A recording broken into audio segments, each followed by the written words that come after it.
Alright, so positive day, Gilivers. This is Dr. Gigi Sunga from My Change Project. Magandang hapon sa lahat ng mga Gilivers natin.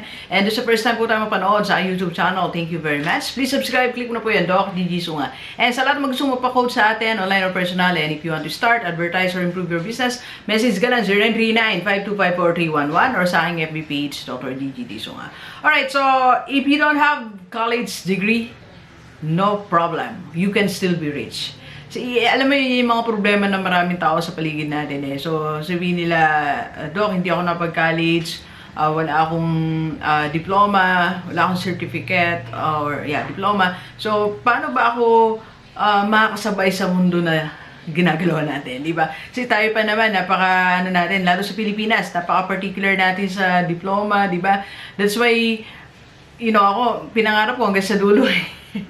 Hanggang sa PhD kasi nga, alam ko yun yung that time, with that mindset, naisip ko na parang yun yung susi para mabago yung buhay namin. So, noon kasi yung edukasyon na makapagpabago sa buhay mo. That time, mga 80s, mga 90s, yan yung nasa isip mo. Yan ang ipinasok sa atin eh, sa mindset. So, yun yung na-imbibe ko na culture. So, kaya nag-aral talaga ako, nagsikap ako.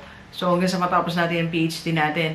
So, it helps naman, but being a PhD itself, hindi ganun kalaki yung factor na nagawa niya in transitioning my life from ordinary to extraordinary. And, speaking of that, so, how to transition of your life from ordinary to extraordinary. This will be on March 21, seminar natin.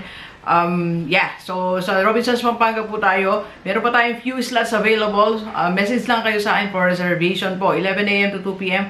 1,500 pesos only. Pero meron ka ng lunch. And tingnan natin if meron tayong mga surprises. So let's see if we can arrange these things na naiisip ko para mas masaya naman yung ating first batch na mag-attend. Okay? So sa lahat ng mga walang college degree but you want to be rich, no problem. Okay? Because of this 6 reasons why you should not worry, you can still be rich kahit hindi ka wala kang college diploma, okay? Alright, so naririnig ng pamangkin ko, lumalakas sa loob niya. Angel, hindi naman. If there is an opportunity, siyempre advantage pa rin, meron kang diploma, di ba? But this one can help. So doon talaga sa mga hindi kinaya ng budget, hindi kinaya ng maraming factors kaya hindi nakakatapos, maraming reasons. Pwedeng health reason, pwedeng geographical reason, maraming dahilan. So, but if you can afford it, your family can afford it, and well, kaya naman, so you can have it, alright? Okay, so, number 1, why college degree is not a problem, you can still be rich. Number 1 reason is, there are different rich people, hundreds, more than hundreds, thousands siguro, hindi lang documented yung iba, thousands of people who are rich without college degree. Ang daming famous people na nakita natin nagtagumpay. Mas mayaman pa doon sa may PhD, may EDD. Di ba? So, nag-research ako kanina. Nakita ko merong isang article, 100 people who are rich, merong 15, merong no. So, namili lang ako ng top. Okay? So, number 1, of course, nandito yan. So, first in list na nakita ko kasi Ellen DeGeneres. Okay? Steve Jobs is worth $10.2 billion. Okay? I-drop out after 1 semester lang. After 1 semester, sabi niya, drop na ako. Tama na yan, sabi niya. Michael Dell is worth $23.5 billion. So, of course, the founder of Dell Company, i-drop out after a year in college. Paul Allen, the partner of Bill Gates, and of course, Bill Gates also. Paul Allen is worth $20.7 billion. Okay, so may kopya po kasi ako. John Rockefeller, worth kano ba to? $340 billion. Okay? Dave Thomas, the founder of Wendy's, worth $99 million. Okay? No college education po ang aking binabanggit. Ted Turner, the founder of CNN, is worth $2.3 billion. Tony Robbins, one of the top 15 highest paid speaker in our time now. So, ayan, Joel Osteen, yes, he's a pastor. Pinapanood natin niya, pinapakinggan natin. The owner of Honda, the founder and owner of Rolls-Royce, okay? And Zuckerberg, okay? Yun, nabanggit na Bill Gates, Wright Brothers, and Mary Kay. Okay, so, and the list is, ang haba pa na listahan. These are successful people, they don't have college degree. So, tinan mo na lang sila, gawin mo na lang inspiration. Kung sila nagawa nila, di ba? Kaya mo. Okay? Nakaya nila, kaya ng thousands of people, kaya mo yan. Diba? Tinan mo na lang mga, sa local tayo, dyan sa paligid mo, sa community, tumingin ka ng mga walang college degree pero matagumpay. May sasakyan, may negosyo, nakapag-travel, they have investment, they are rich. Tinan mo na lang mga kapitbahay mo. Di ba? Sa barangay natin, di ba? Ako, ang dami kong na-encounter na ganyan. Ang daming tao na mayaman pero wala namang college degree. Okay? Alright, so next, okay? So, why college degree is not a problem? You can still be rich. Okay. Alright, so, the second reason is, most of the world business needs ay mga skills, not college degree. Sa mga negosyo ngayon na nakikita natin sa, pag tinignan natin, kasi digitized na, di ba? Technology. Ang dami mga businesses na ang kailangan nilang skills, they don't need your degree, they don't need your diploma. What they need is your skill. So, skill-based businesses, ang dami na kailangan. Ang dami na kailangan for social media. Kailangan nila ng taga-manage, taga-edit, taga-copywriter, kailangan nila ng production staff, kailangan nila ng event organizer, kailangan na, ang dami kailangan sa business world that they don't need your diploma. Di ba nga, ang daming virtual assistants that they are earning money. Nasa bahay lang sila. Di ba, tagasagot lang ng email.